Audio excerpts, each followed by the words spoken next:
Саламатсыз саламатсыздар ма? Бүгін сіздермен бірге біз Қазақстан тарихы 9 сынып 3093 нұсқаны талдайтын боламыз. Бұл бізде 2024-2025 жылдардағы БТС 3. Так, Қазақстан тарихы 41 сұрақ. КСРОда әлеуметтік экономикалық дамуды жеделдету бағыты жарияланды. Бұл бізде дұрыс жауабы 85 жылдың сәуірінде. Өйткені бұл жеделдету бағытын бізде Горбачев жариялайды. Горбачев өзі билікке 85 жылы келеді. Сол себепті де ол 84 жылы жасай алмайды. Ал осы екі датада басқа да бағыттар жарияланады. 42 сұрақ. Тарихи білімдеріңізді пайдаланып Горбачевтың жүргізген саясатына жатпайтын саясатты анықтаңыз. Бұл бізде Д варианты болады. Экономикаға шетелдік инвесторларды тарту. Қайта құру кадр саясаты, бұл бізде көтерілетін мәселе болады. Одан кейін жүргізген мәселе жеделдету, және айтылып өткенде 85 жыл сәуірде жеделдету болды. Жариялық та болды. Баспа сөздерге еркіндік берді. Еңбексіз табыспен күрес, жаңаша ойлау. Горбачевтың қалағаны ол КСРОның өзінің қайта құрылуын, қайта жандануын қалады. Бірақ Леонид Брежневтен, Сталиннен, Хрущевтан қирап бара жатқан нені КСРОны Горбачев қайттан тұрғыза алмады. Бұл экономикаға шетелдік инвесторларды тарту болады, дұрыс жауабы. Ал бұл саясатты кім жүргізді? Бұл бізде Назарбаев жүргізген тұғын. Ол өзінің тәуелсіздік алған кезде, Қазақстан Республикасы өз тәуелсіздігін алған кезде ең алғашқы елге инвесторларды тарту болған тұғын. Олардың саясатының бірі, Назарбаевтың саясатының бірі. Ал 43 сұрақ. Тарихи білімдеріңізді пайдаланып Хрущевтан кейін билікке КСРО басшыларының реттілігі бойынша орналастырыңыз дейді. Ал бізде бірінші Брежнев тұрады. Брежневтен кейін Андропов, Андроповтан кейін Черненко, Черненкодан кейін Горбачев. Яғни енді дұрыстайтын болсақ 2, 1, 4, 3. Бұл бізде Б варианты болады екен.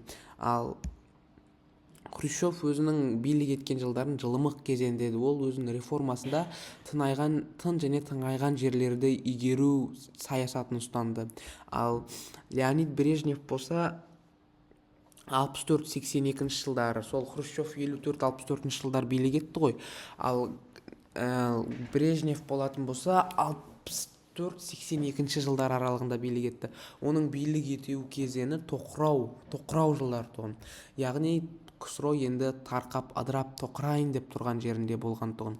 Ал одан кейін Андропов келеді 82-84. Андропов пен Черненконың бір ерекшелігі, бұлар үйтіп саясат жүргізе алмайды. Өйткені олардың дәрмені болмады десек те болады. Бірақ Андроповтың бір жақсы жері бар, ол елде бір жылы бүкіл елге алкоголь, яғни спиртке тыйым салған болатын. Одан кейін барып Горбачев келеді. Андроповтан кейін Черненко 84-85 жылдар бір жыл билік етеді. Ал 85 жылы Горбачев келді, 85-тен 91-ге дейін болады. Ал 91 жылы Горбачев өзі Швейцарияға, санаторияға демалуға кеткен кезде Горбачевтың премьер-министр, яғни оң қолы ретінде Ельцин ол біздің Россияның ең алғашқы президенті, тұңғыш президенті болған, Назарбаев секілді. Сол Ельцин осы Горбачевтың демалысқа кеткенін пайдалана отырып КСРОны таратып жібереді. Ақырында КСРОдан Қазақстан ең соңғы мемлекет болып шығады.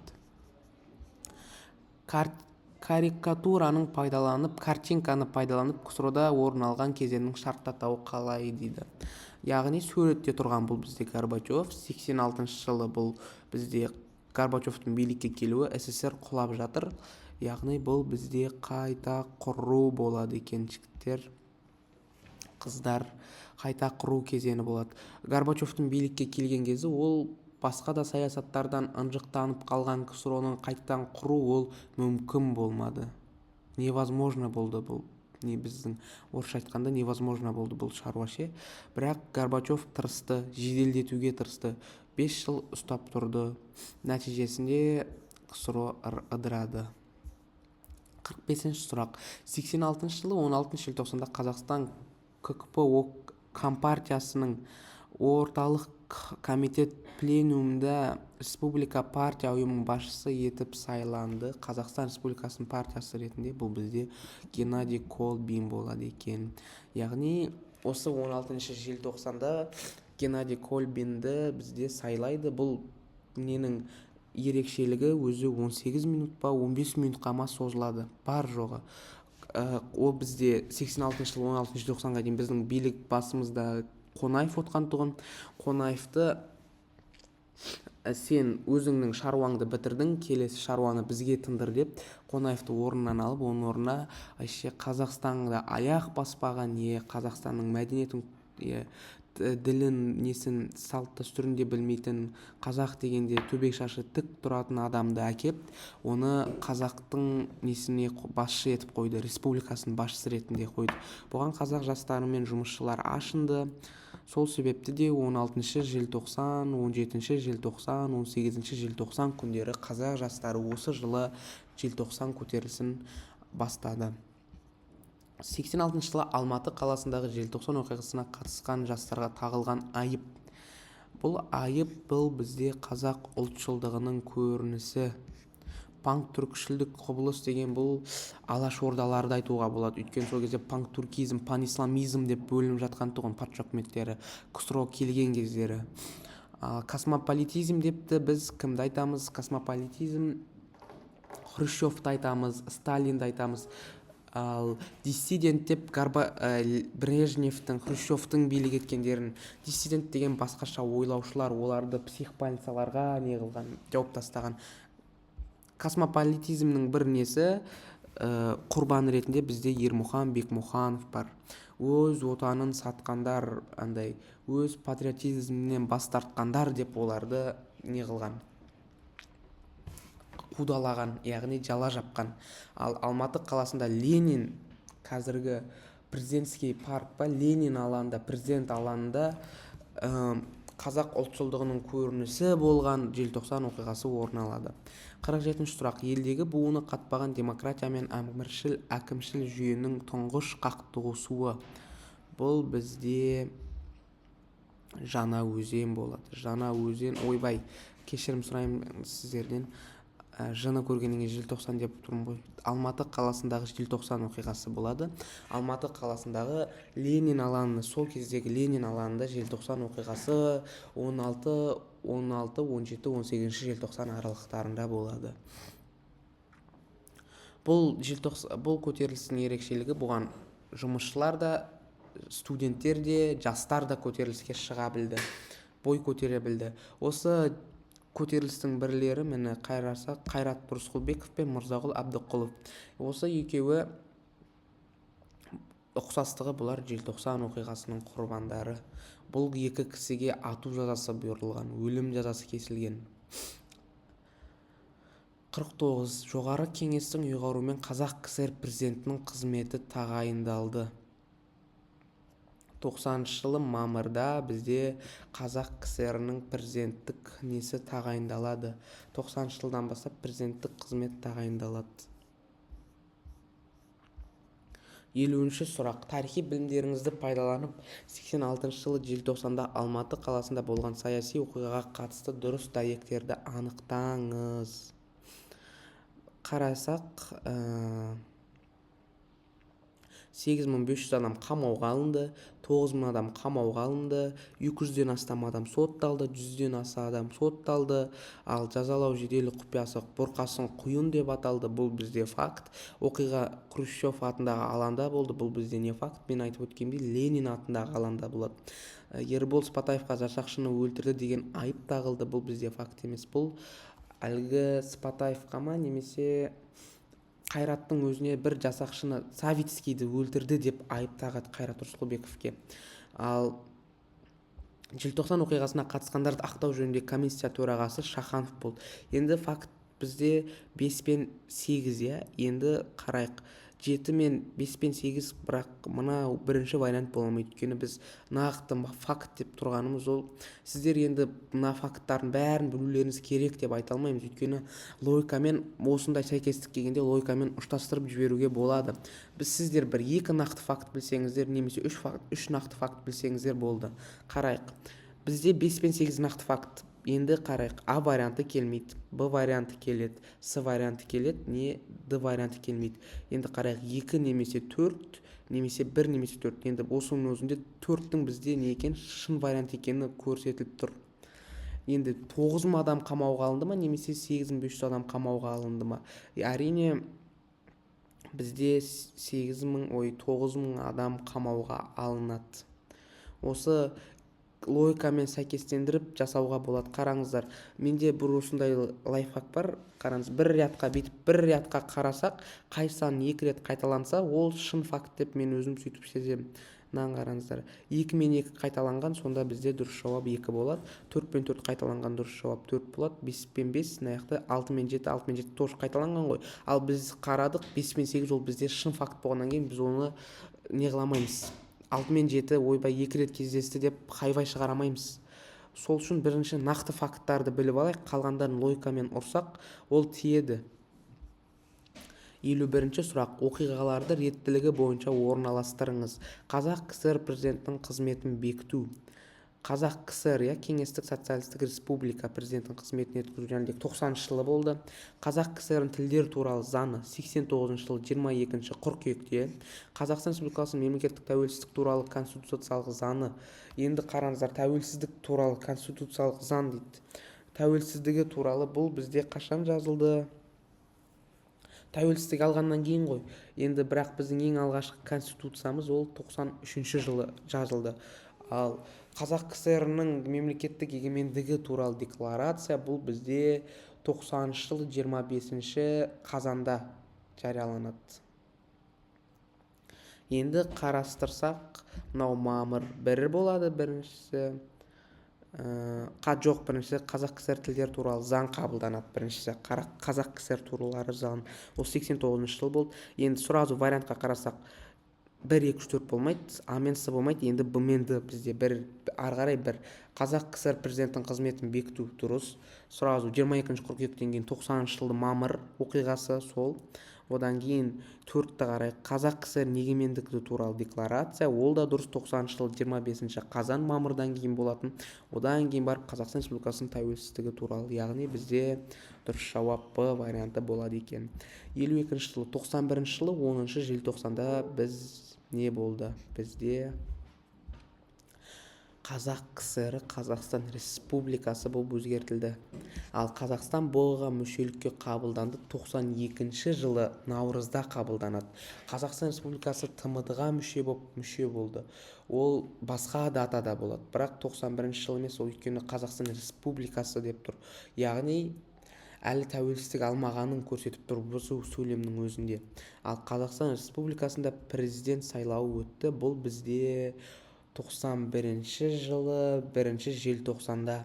1-ші желтоқсан күні Назарбаев жеңіске жетіп, сол 1-ші желтоқсан бізде не деп аталды? Президент күні деп аталды осы уақытқа дейін.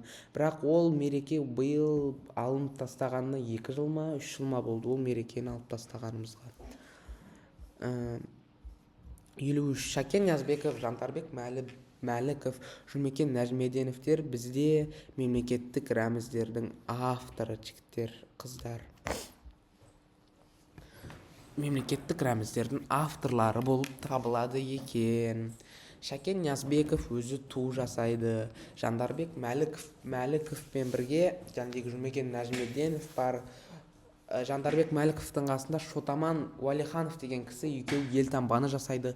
Жұмекен Нәжімеденовпен бірге Назарбаев әнұранның сөзін жазса, ал әнұранның әнін жазған ол бізде Шәмші Қалдаяқов деген Қазақстаннан шыққан тұңғыш композитор еді.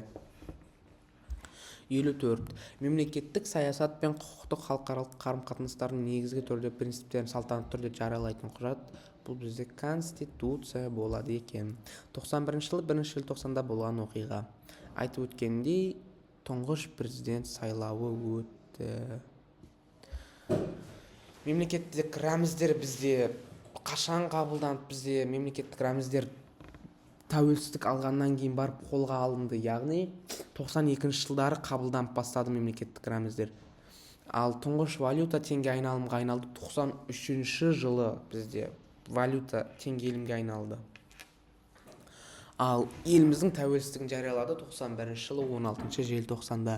Тәуелсіз Қазақстан Республикасын жаңа мәртебе таныған тұңғыш мемлекет өздеріміздің ағайынымыз Түрік Республикасы. Шатастырмайық, Америка Құрама Штаттары бізді бірер күннен кейін, бір немесе 2 күннен кейін звондап, сіз телефон соғып, шалып сіздерді мойындадық деп жазған. Ал бірер 2-3 сағаттан кейін өзіміздің Түрік Республикасымыз, сол кездегі президентіміз мойындаған.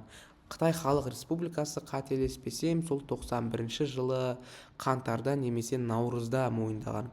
Ал Корея жайлы бізде дерек кітапта айтылмаған. Келесі сұрақ 57. Мемлекет басшысының қызметке кірісуін салтанатты түрде ұлықтау рәсімі, бұл бізде инаугурация болып айтылады. Ал инаугурация дегеніміз мемлекеттік рәміз, яғни президент өзінің жұмысын бастауы, егер конституцияны ұстап тұрып ант қабылдау. Бұл міне суретте көрсетілгендей Тоқаевтың конституция ұстап тұрып ант қабылдап президенттік жұмысын, өкілеттілігінің басталуы болып табылады. 58-ші сұрақ. Президент қолында болатын мемлекеттік басқару түрі, бұл бізде қандай? Президенттік республика.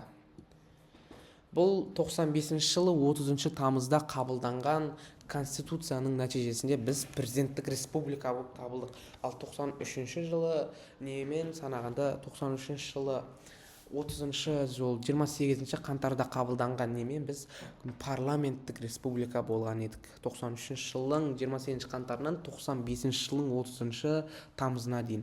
Ал 95 жылдың 30 тамызынан қазіргі таңға дейін біз президенттік республикамыз.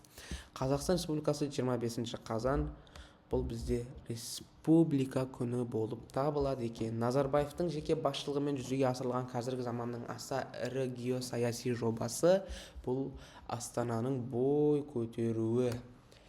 Астананың бой көтеруі 97 жылы рұқсат не шығарады, құжат шығарады. 97 жылы Астана, о кезде біздің неміз әлгіндегі Астанамыз Алматыда болған тұғын. 97 жылы Ақмолаға берілді. Ақмоладан кейін тәуелсіздік алғанымыздан 91-ден 97-ге дейін Алматы, 97-ден 98-ге дейін бізде Ақмола болды.